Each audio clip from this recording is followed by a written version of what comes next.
ಇನ್ನು ದಾವಣಗೆರೆ ಉಪಸಮರ ಕಾಂಗ್ರೆಸ್ ಮೇಲೆ ಮುಸ್ಲಿಮರ ಮುನಿಸಿರೋದು ನಿಜವಾ? ಸಿಎಂ ಆಪ್ತ ಮಂತ್ರಿ ಬಾಯಲ್ಲಿ ಸ್ಫೋಟಕ ಸತ್ಯ ಹೊರಬಿದ್ದಿದೆ.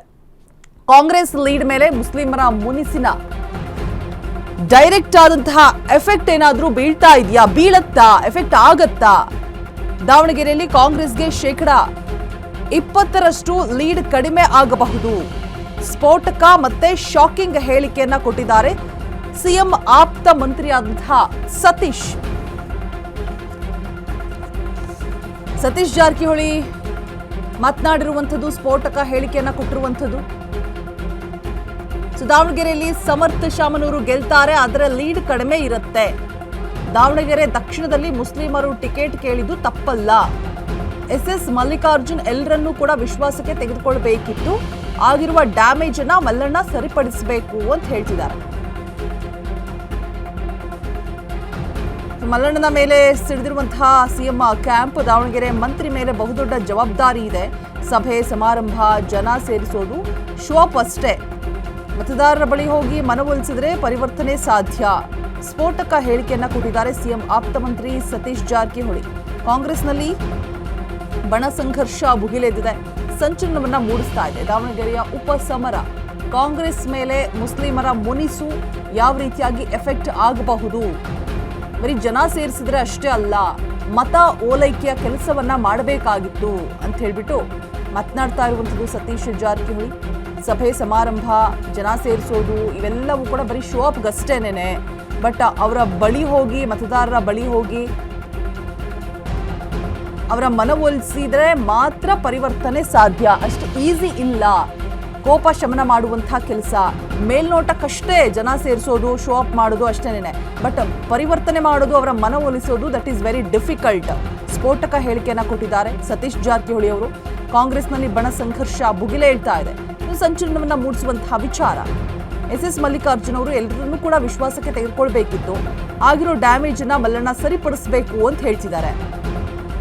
ಎಸ್ ಮಲ್ಲಣ್ಣನ ಮೇಲೆ ಇದೀಗ ಸಿಎಂ ಕ್ಯಾಂಪ್ ಸಿಡಿದೇಳ್ತಾ ಇದ್ದಾರೆ. ದಾವಣಗೆರೆ ಮಂತ್ರಿ ಮೇಲೆ ಬಹುದೊಡ್ಡ ಜವಾಬ್ದಾರಿ ಇದೆ ಅಂತ ಹೇಳ್ಬಿಟ್ಟು. ಲೀಡ್ ಕಡಿಮೆ ಆಗ್ತದೆ. ಲೀಡು ನಾವೇನ್ ದಾವಣಗೆರೆಯಲ್ಲಿ ಲೀಡ್ ನಿರೀಕ್ಷೆ ಮಾಡ್ತೀವಿ ಅಷ್ಟು ಬರೋಲ್ಲ. ಯಾಕಂದ್ರೆ 20% ಅವರೇ ನಮ್ಮ ಹೋಗ್ತಾರ. ಅವರು ಬಿಜೆಪಿಗೆ ಹಾಕ್ಬೋದು, ಅಥವಾ ಇನ್ನೊಂದು ಅವ್ರದ್ದು ಪಕ್ಷ ಇದೆ SDP, ಅಲ್ಲೂ ಹಾಕ್ಬೋದು, ಅಥವಾ ವೋಟ್ ಹಾಕದೇನೂ ಇರ್ಬೋದು. 20% ಅವ್ರ ಅಲ್ಪಸಂಖ್ಯಾತರಲ್ಲಿ ನಮಗೆ ಡ್ಯಾಮೇಜ್ ಆಗುತ್ತೆ. ಸೊ ಅದು ಮುಂದಿನ ದಿನಗಳಲ್ಲಿ ಮಂತ್ರಿ ಮಲ್ಲಿಕಾರ್ಜುನ್ ಅವರು ಸರಿಪಡಿಸ್ಕೋಬೇಕು. ಆ ಸಮುದಾಯಕ್ಕೆ ನೋವು ಆಗಿದೆ. ಅವ್ರ ಜನಸಂಖ್ಯೆ ಹೆಚ್ಚಿದೆ, ಅವ್ರು ಸಿಗ್ಬೇಕಾಯ್ತು, ಅದೇನು ನೋ ಡೌಟ್. ಆದ್ರೆ ಮುಂಚೆಯಿಂದ ಅಲ್ಲಿ ಶಾಮನೂರು ಅವ್ರು ಕ್ಲೇಮ್ ಮಾಡ್ತಾರ, ಅವರೇ ಪಡಿತಾರ, ಶಾಸಕರಾಗ್ತಾರ. ಸೊ ಸಡನ್ ಆಗಿ ಯಾವುದೇ ರಾಜಕೀಯ ಪಕ್ಷಕ್ಕೆ ಚೇಂಜ್ ಮಾಡೋದು ಕಷ್ಟ. ಇನ್ನು ಮುಂದಿನ ದಿನಗಳಲ್ಲಿ ಮಲ್ಲಿಕಾರ್ಜುನ್ ಮೇಲೆ ಬಹಳ ಜವಾಬ್ದಾರಿ ಇದೆ. ಅವ್ರನ್ನ ಹೆಂಗೆ ಜೊತೆಯಾಗಿ ತೆಗೆದುಕೊಳ್ಳೋದು, ಸೊ ಆ ನಿಟ್ಟಿನಲ್ಲಿ ಕೆಲಸ ಮಾಡ್ಬೇಕು. ಯಾಕಂದ್ರೆ ಅವರು ಅಲ್ಲಿ ಬಹಳ ಹತ್ತಿರದವ್ರು, ಎಲ್ಲಾ ಸಮುದಾಯಗಳ ಬಗ್ಗೆ ಪರಿಚಯ ಇದೆ. ಯಾರು ಲೀಡ್ ಕಡಿಮೆ ಆಗ್ತದೆ. ಲೀಡು ನಾವೇನ್ ದಾವಣಗೆರೆಯಲ್ಲಿ ಲೀಡ್ ನಿರೀಕ್ಷೆ ಮಾಡ್ತೀವಿ ಅಷ್ಟು ಬರೋಲ್ಲ. ಯಾಕಂದ್ರೆ 20% ಅವರೇ ನಮ್ಮ ಹೋಗ್ತಾರ. ಅವರು ಬಿಜೆಪಿಗೆ ಹಾಕ್ಬೋದು, ಅಥವಾ ಇನ್ನೊಂದು ಅವ್ರದ್ದು ಪಕ್ಷ ಇದೆ SDP, ಅಲ್ಲೂ ಹಾಕ್ಬೋದು, ಅಥವಾ ವೋಟ್ ಹಾಕದೇನೂ ಇರ್ಬೋದು. 20% ಅವ್ರ ಅಲ್ಪಸಂಖ್ಯಾತರಲ್ಲಿ ನಮಗೆ ಡ್ಯಾಮೇಜ್ ಆಗುತ್ತೆ. ಸೊ ಅದು ಮುಂದಿನ ದಿನಗಳಲ್ಲಿ ಮಂತ್ರಿ ಮಲ್ಲಿಕಾರ್ಜುನ್ ಅವರು ಸರಿಪಡಿಸ್ಕೋಬೇಕು. ಆ ಸಮುದಾಯಕ್ಕೆ ನೋವು ಆಗಿದೆ. ಅವ್ರ ಜನಸಂಖ್ಯೆ ಹೆಚ್ಚಿದೆ, ಅವ್ರು ಸಿಗ್ಬೇಕಾಯ್ತು, ಅದೇನು ನೋ ಡೌಟ್. ಆದ್ರೆ ಮುಂಚೆಯಿಂದ ಅಲ್ಲಿ ಶಾಮನೂರು ಅವ್ರು ಕ್ಲೇಮ್ ಮಾಡ್ತಾರ, ಅವರೇ ಪಡಿತಾರ, ಶಾಸಕರಾಗ್ತಾರ. ಸೊ ಸಡನ್ ಆಗಿ ಯಾವುದೇ ರಾಜಕೀಯ ಪಕ್ಷಕ್ಕೆ ಚೇಂಜ್ ಮಾಡೋದು ಕಷ್ಟ. ಇನ್ನು ಮುಂದಿನ ದಿನಗಳಲ್ಲಿ ಮಲ್ಲಿಕಾರ್ಜುನ್ ಮೇಲೆ ಬಹಳ ಜವಾಬ್ದಾರಿ ಇದೆ.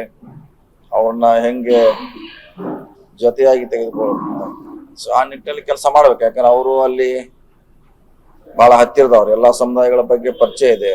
ಯಾರು